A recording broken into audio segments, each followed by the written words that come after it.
Changing the new voicemail alert sound on your iPhone 16 allows you to personalize your device's notifications and easily distinguish voicemail alerts from other sounds.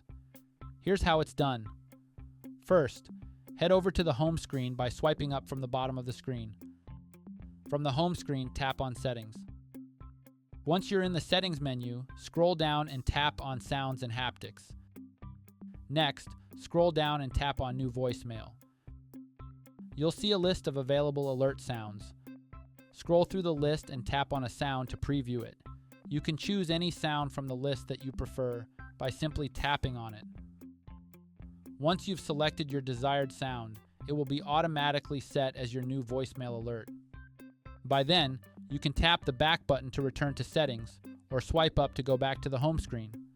This feature on your iPhone 16 allows you to customize your device's audio notifications, making it easier to recognize when you've received a new voicemail.